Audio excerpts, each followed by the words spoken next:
Hey, salut à toi et bienvenue dans cette nouvelle vidéo. Dans cette vidéo, je vais répondre à la vidéo du Roi des Rats et aussi c'est un peu celle de Micode, mais surtout celle de Roi des Rats. J'ai repris des extraits de sa vidéo et je vais te répondre en direct parce que ils sont bien ces deux youtubeurs. En plus, j'aime bien ce que fait en tout cas Micode. Le Roi des Rats, je connaissais pas, mais en voyant ses vidéos, c'est des vidéos très bien faites et franchement, il fait ça avec passion, ça se voit. Ils connaissent pas, ils font pas de business et ils disent pas mal de conneries. Finalement, je suis plutôt pas du tout d'accord avec comment il amène ça et ce qu'il dit et je vais y répondre directement dans cette vidéo. Avant de vous expliquer tout ça, je dois vous prévenir que le dropshipping est tout à fait légal à partir du moment qu'ils sont déclarés en entreprise ou auto-entrepreneur, ce que certains ne font pas. Ok, alors première connerie, le dropshipping, tu n'es pas obligé d'être déclaré si tu ne fais pas de vente. Si tu fais pas de vente, si tu as juste une boutique en dropshipping, tu peux tenir ta boutique un an sans être déclaré, c'est pas un problème. Par contre, au moment où tu fais ta première vente, tu as un mois pour te déclarer. Donc tu peux même trouver des boutiques qui cartonnent depuis une semaine ou 15 jours, qui font plein de ventes mais qui sont pas déclarées parce qu'elles ont un mois, elles font ce qu'elles veulent.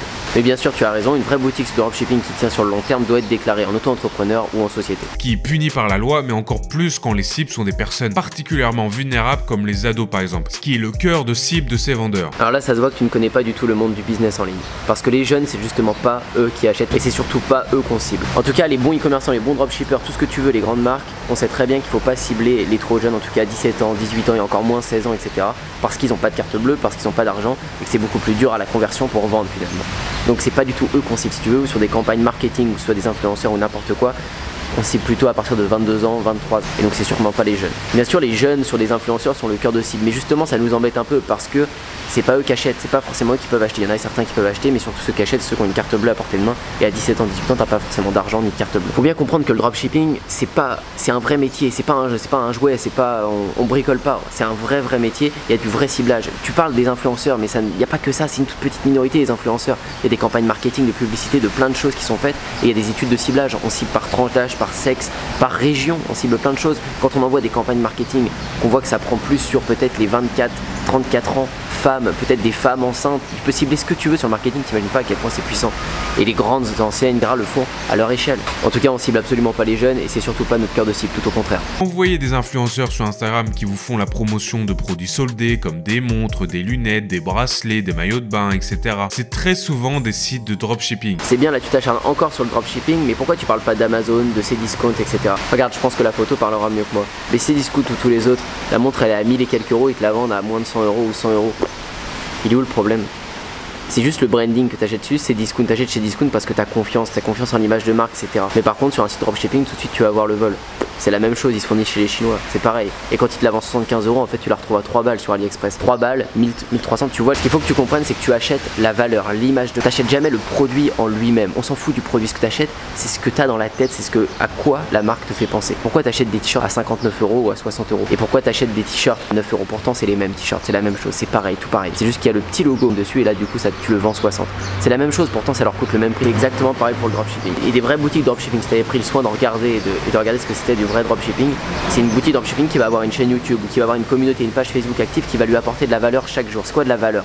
La valeur, c'est des conseils. Si tu as une boutique sur la cuisine, je vais vendre des ustensiles de cuisine à 30 balles alors que je les achète que 3 balles sur AliExpress. Pourquoi je les facture 30 balles? Parce que j'apporte de la valeur toute l'année. Peut-être que tous les samedis, je fais une recette de cuisine, je fais un live, je fais des choses. J'apporte un maximum de valeur pour que mon audience n'ait pas envie d'aller acheter chez Amazon ou chez Cdiscount parce que c'est chez moi qu'on apporte de la valeur. Bien sûr, chez Amazon, le produit il sera 2 fois moins cher. Mais c'est chez moi, dans ma boutique dropshipping, que j'apporte de la valeur à mon audience. Et donc, ils sont contents, ils veulent me remercier. C'est un partage, c'est donnant-donnant. C'est comme ça que le marketing il se passe et c'est comme ça qu'on crée une image de marque. Je vais pas faire tout un cours là-dessus, mais voilà, c'est juste pour expliquer un petit peu les écarts de prix. Et en final, avec une image de marque, on peut faire ce qu'on veut. Bien sûr qu'il faut pas vendre de la merde. Il faut bien sûr que tes produits soient alignés avec la promesse. Tu dis que ta montre elle a été fabriquée en Suisse, etc. Oui, c'est des conneries. Ça c'est mauvais et tu as raison de le dénoncer, c'est pourri. Et ne mets pas tout le monde dans le même panier parce qu'il y a beaucoup de dropshippers qui font du bon boulot. Il a reçu un mail pour une demande de partenariat sur Instagram et Snapchat. En échange d'un certain montant, il devait promouvoir un site de masques pour... Ok. Il a donc répondu en mail qu'il n'appréciait pas les sites de dropshipping. Ok. Le détenteur du site de masques pour Halloween lui a donc répondu, tenez-vous bien, que ce n'était pas du dropshipping, qu'ils avaient du stock et qu'ils avaient déposé la marque et que toute assimilation à des produits contrefaits ou de la diffamation aurait comme résultat une plainte déposée. Rien à dire là-dessus, tu as raison, mais t'es tombé sur un débile et encore une fois tu prends cet exemple pour dénigrer tout le dropshipping. Si tu voulais juste vérifier ce qu'il disait par rapport au dépôt de sa marque, t'as juste à aller sur l'INPI et tu regardes, tu fais rechercher, si elle y est pas,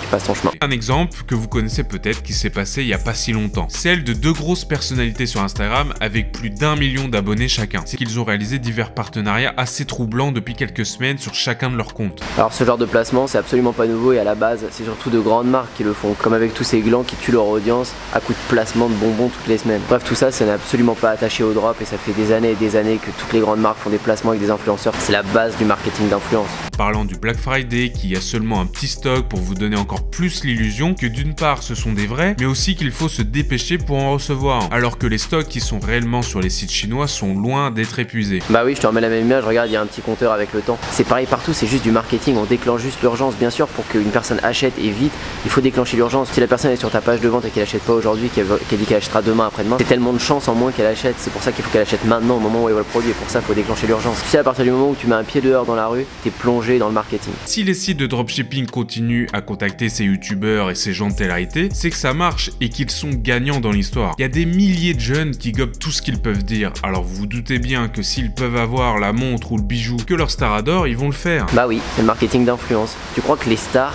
choisissent leurs vêtements? Ils choisissent plus du tout leurs vêtements, ils peuvent pas choisir comment ils vont s'habiller. Ils vont peut-être choisir dans la garde-robe de la marque, mais s'ils ont pas envie de s'habiller cette marque, ils peuvent pas. Ils gagnent tellement à porter cette marque. C'est juste du marketing d'influence. Pourquoi tu crois que j'achète que des Nike? Parce que c'est mes skateurs préférés qui portent des Nike, j'adore le skate. Mon skateur préféré il est qu'en Nike avec des vêtements Nike. Et ben j'ai du mal à pas porter du Nike. Aussi envoyer cette vidéo à la DGCCRF. C'est bien de dénoncer les arnaques, je suis d'accord avec toi, mais tu sais, je pense que le dropshipping c'est pas un mystère pour eux et c'est pas quelque chose de nouveau. Il y a eu des dizaines de milliers de sites de dropshipping qui se sont créés ces dernières années. Et je pense qu'ils l'ont remarqué. Enfin voilà, je vais pas répondre à toutes tes objections. Ta vidéo elle est top, mais il faut juste que tu comprennes que le dropshipping c'est une porte d'entrée dans le e-commerce. Dropshipping et e-commerce c'est pareil. Le dropshipping c'est vieux comme pas possible et c'est une porte d'entrée. Qu'est-ce que j'entends par là? C'est juste que ça te permet de tester des produits en boutique e-commerce sans avoir le stock. Tu peux vendre n'importe quoi sans dépenser dans un stock. Donc c'est génial, c'est une super porte d'entrée. Bien sûr les délais vont être plus longs si tu te fournis chez les Chinois. Bien sûr ton packaging il va pas être top. Par contre le choix du produit et de la qualité tu peux le décider. Parce qu'il y a plein de vendeurs sur AliExpress, il y a de très bons vendeurs. Tu sais que la majorité de ce que tu portes sur toi et de tout ce que tu as chez toi et peu importe, ça vient de Chine et il y a de très bonnes choses chez les Chinois. Donc il faut juste commander les produits pour vérifier avant si la qualité elle est bonne. Il n'y a pas que des montres qui se cassent en 8 jours, il y a des très bonnes choses, des très bonnes montres et tout produit peut être très bon, c'est eux qui fabriquent tout. Donc l'idée du dropshipping c'est quand tu vois que ton produit commence à cartonner, bah tu fais ton propre packaging pour avoir une meilleure image de marque. Tu commandes ton produit et tu fais du stock pour essayer de réduire les délais de livraison.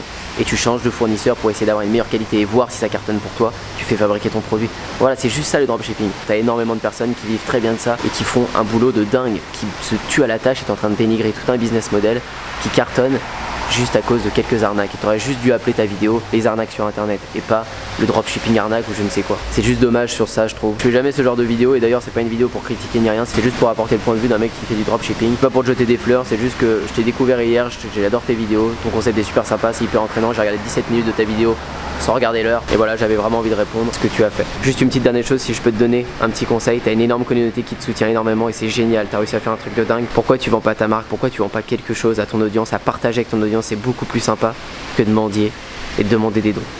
Moi au niveau éthique je sais pas ce qui est le mieux mais j'ai mon avis.